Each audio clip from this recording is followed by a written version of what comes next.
नमस्ते पालकांनो, मनसंवाद या चॅनलमध्ये मी ॲडव्होकेट सुप्रिया तुमचं मनापासून स्वागत करते. आजच्या आपल्या एपिसोडमध्ये अत्यंत महत्त्वाचा विषय मी घेतलेला आहे आणि तो नक्कीच पालकांचे डोळे उघडणाराही असेल. मुलांसमोर पालकांनी ह्या 3 चुका कधीच करू नये. कसं असतं ना पालकांनो, लहान मुलं ही अगदी चिखलाच्या गोळ्यासारखी असतातच, पण मला म्हणायचंय की आपली मुलं ही व्हिडिओ रेकॉर्डरसारखी असतात. कसं जे काही आपण बोलतो, सांगतो किंवा करतो, ह्या सगळ्या गोष्टी ते स्वतःच्या मेंदूमध्ये सेव्ह करून ठेवत असतात. त्यामुळं मुलांसमोर आपण कोणत्या पद्धतीनं बोललं पाहिजे, काय केलं पाहिजे, कशा पद्धतीची वागणूक केली पाहिजे, हे पालकांनी लक्षात ठेवायला पाहिजे. अगदी मान्य आहे की आपण कधी-कधी मुलांच्या चांगल्यासाठीच त्यांना बोलतो किंवा ओरडतो किंवा काही गोष्टी करतो. पण कधी-कधी काय होतं, नकळतपणे आपल्याकडूनच काही चुका होत जातात, ज्यामुळं त्या गोष्टींचा परिणाम ह्या मुलांवर होतो आणि अगदी ह्या गोष्टींमुळं म्हणजे ह्या आपल्या चुकीच्या गोष्टींमुळं मुलांचं भविष्यसुद्धा उद्ध्वस्त होऊ शकतं. त्यामुळं आपण आपल्या आयुष्यामध्ये ह्या नकळतपणे कोणत्या चुका करतो आणि त्या नाही केल्या पाहिजे, ह्या मी आज तुम्हाला सांगणार आहे. सगळ्यात पहिल्यांदा ह्या समस्येमागचं मानसशास्त्र मी तुम्हाला सांगेन. असं समजा की आपल्या घरामध्ये एक सीसीटीव्ही कॅमेरा लावलेला आहे. म्हणजे जो सगळं काही रेकॉर्ड करतो. पण हा कॅमेरा फक्त व्हिडिओच रेकॉर्ड करत नाही, तर आपल्या भावना रेकॉर्ड करतो.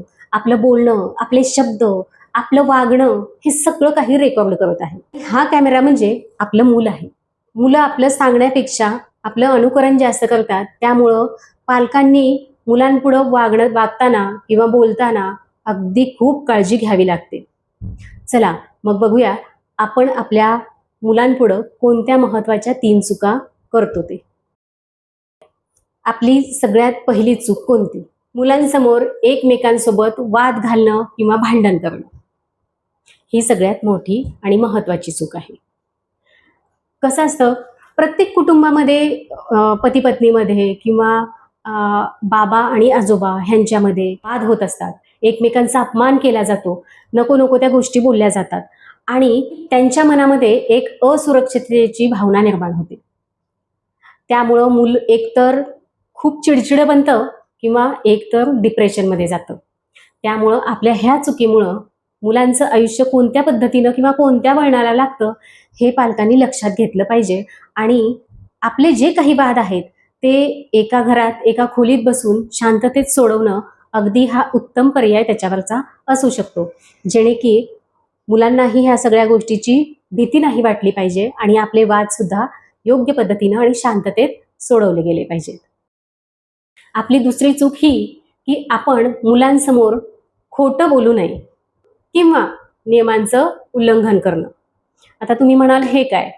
अगदीच खरं आहे. आता तुम्हीच बघा, ज्या वेळेस घराच्या बाहेर कुणीतरी आलेलं असतं किंवा फोनची रिंग वाजलेली असते आणि आपल्याला पुढच्याला भेटायचं नसतं किंवा बोलायचं नसतं, त्यावेळेस आपण मुलांना काय सांगतो? सांग, आई घरात नाहीये किंवा बाबा घरात नाहीये. असं आपण पहिलं खोटं बोलायला मुलांना शिकवतो. म्हणजे तुम्हीच बघा, ही गोष्ट आपणच शिकवतोय ना त्यांना. त्यामुळं ही गोष्ट सगळ्यात पहिल्यांदा करणं टाळा. त्यानंतर किंवा आपण असंही कधी कधी करतो की कुठेतरी प्रवास करत असतो आणि त्यावेळेस काय होतं की सिग्नल लागलेला असतो, पण आपण ट्रॅफिकचं ते सिग्नल तोडून पुढे जातो आणि मुलाला काय सांगतो? कोणाला सांगू नको, आपण सिग्नल तोडलाय ते. म्हणजे इथं आपण मुलांना काही गोष्टी म्हणजे खोटं लपवायला शिकवतो.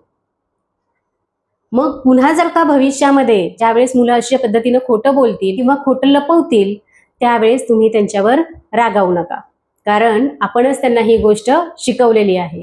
त्यामुळं ही गोष्ट अगदी लक्षात ठेवा की आपण मुलांसमोर प्रामाणिकच राहायला हवं. त्यांच्यापुढं खोटं बोलायला जाऊ नका किंवा त्यांना खोटं बोलायला शिकवू नका. नक्कीच बघा, आपली मुलं अगदी योग्य पद्धतीनं संस्कारही घडतील आणि त्यांच्यावर हा एक चांगला संस्कार घडेल की आपण खरंच बोललं पाहिजे. पालकांकडून होणारी तिसरी चूक म्हणजे सतत टीका करणे किंवा इतरांशी तुलना करणे. आपण मुलांना काय सांगतो? बघ, तो तुझ्याच क्लासमधला चिंटू किती त्याला चांगले मार्क्स मिळालेत, किती हुशार आहे बघ तो, तुला काही सुद्धा येत नाही, तू नुसता ढ आहेस. किंवा आपल्याच कुटुंबामध्ये एक 2-3 मुलं असतात, म्हणजे आपल्याच भावाची किंवा बहिणीची वगैरे मुलं असतात. त्यावेळेस आपण त्या मुलांशी कंपेअर आपल्या मुलांचं करतो. बघ ती किती छान काम करते, तुला काहीही काम येत नाही, तुला कुठलीच गोष्ट जमत नाही. असं ज्या वेळेस आपण मुलांपुढे बोलत असतो, तेव्हा तुम्हीच सांगा ह्या मुलांवर त्या गोष्टीचा परिणाम होतो.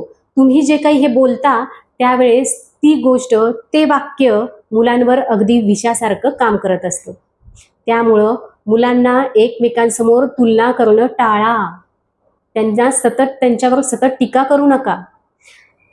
आता तुम्हीच सांगा, कामावरून तुम्ही वैतागून आलेला आहात आणि तुमचे वडील किंवा तुमचे जे कोणी जवळचे मोठे नातेवाईक आहेत ते तुम्हाला म्हणाले, बघ तो शेजारचा हा अमुक अमुक, त्यानं एवढ्या एवढ्या वर्षामध्ये एवढा मोठा बंगला बांधला, हे घेतलं, गाडी घेतली, बंगला घेतला.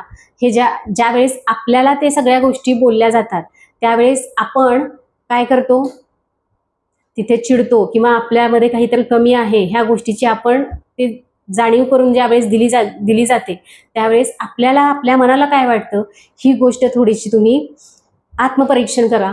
नक्कीच मुलांना काय वाटतंय ह्या गोष्टीची सुद्धा तुम्हाला जाणीव होईल. त्यामुळं मुलांसमोर ह्या 3 गोष्टी कधीच करू नका, जेणे की मुलांमध्ये एक खोटेपणाची भावना किंवा खोटं लपवण्याची गोष्ट किंवा सतत टीका करणं ह्या गोष्टी टाळा.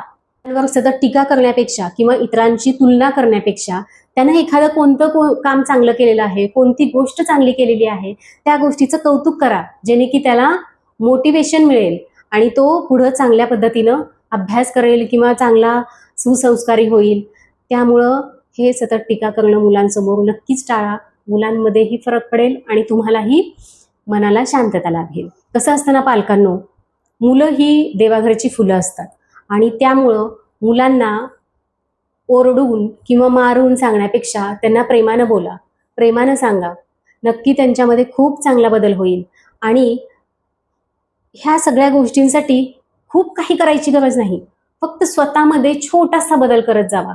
नक्कीच सगळ्या गोष्टी खूप चांगल्या होतील आणि चांगलाच बदल घडत जाईल. नक्कीच ह्या गोष्टी करून बघा, तुम्हालाही खूप छान वाटेल आणि घरातलं वातावरणही खूप सुंदर होईल. न कळतपणे यातली तुमच्याकडून कोणती चूक झाली आहे हे खाली कमेंट करून नक्कीच सांगा. व्हिडिओ आवडला असेल तर नक्कीच लाईक करा. अशाच पेरेंटल टिप्ससाठी आपल्या चॅनलला सबस्क्राईब करायला विसरू नका. पुन्हा भेटूया तुम्ही, मी आणि एक नवीन विषय. तोपर्यंत धन्यवाद.